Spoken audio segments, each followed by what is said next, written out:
এই শুভেন্দু অধিকারী আর কত ঘন্টা বিজেপি থাকে আর ক কেজি হিন্দু থাকে তারপর আমি দেখবো, তারপরে দেখবো ক কেজি হিন্দু থাকে। দেখো দাদা, শুভেন্দু অধিকারী এমন একজন নেতা যিনি মুখ্যমন্ত্রীকে দুবার হারিয়েছেন, যেটা কোনো সহজ কাজ নয়। আর তুমি যেটা করছো ওটাকে নেতাগিরি বলে না, ওটাকে বলে ভাষণবাজি।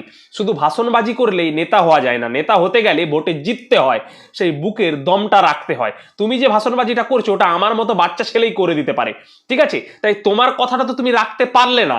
যে কথাটা তুমি বলেছিলে চৌঠা মেয়ের পর বিজেপিকে খুঁজে পাওয়া যাবে না, সেই কথাটা তো তুমি রাখতে পারলে না। চলো আমি তোমাকে একটা কথা দিই, তুমি যে ভাষণবাজিটা করছো সেই ভাষণবাজিটা আমার মতো ছেলেই করতে পারে। তাই তোমাকে আমি একটা কথা দিচ্ছি, একটা চ্যালেঞ্জ দিচ্ছি, যদি কোনোদিনও দেখা হয়, যদি কোনোদিনও সুযোগ হয়, ডিবেটের যে আসর, সেই ডিবেটের আসরে এই আইডিওলজিক্যাল ডিবেট যদি কোনোদিনও হয়, এই হিন্দুত্ব নিয়ে যে কথা বলে, হিন্দুত্ব নিয়ে যদি কোনোদিনও কথা বলো, তাহলে তুমি আমার সরাসরি বসো, তোমাকে আমি ওয়ান সাইড ডোমিনেট করব। এটা আজকে আমি কথা দিয়ে গেলাম, আর আমার কথা আমি সব সময় রাখি।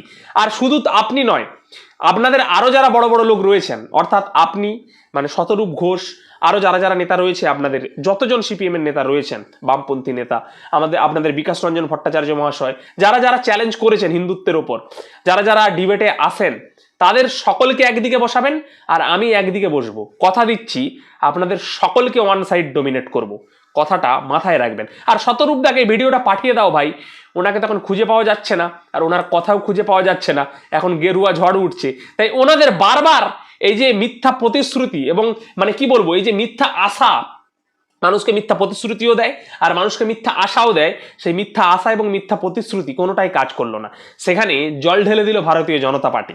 হ্যাঁ, তো এই ভিডিওটা ওনার কাছে পৌঁছে দাও আর ওনার ঘুমটাও ভাঙিয়ে দাও। উনি হয়তো ঘুমিয়ে ঘুমিয়েও বলছিলেন, হতে পারে। আর হ্যাঁ, প্রথমে যেটা কথা বলেছিলাম, যদি হয়তো অ্যাসিড হয়ে গিয়ে গ্যাসটা মাথায় উঠে গিয়েছিল, সেই জন্য ভুলভাল বকে দিয়েছিল, তাহলে এত কথা বলাটা একদমই নিরর্থক, কোনো এর অর্থই হয় না। তাহলে বাদ দিন। যদি গ্যাস হয়ে থাকে, অ্যাসিড হয়ে যায়, তাহলে আমার কথাগুলো দরকার নেই, আপনি মাথায় নেবেন না বা কানে ঢোকাবেন না। যদি না হয়, যদি সজ্ঞানে বলেন, তাহলে আপনার ক্যালকুলেশনে খুবই গলতি রয়েছে এবং আপনি খুব কাঁচা খেলাড়ি।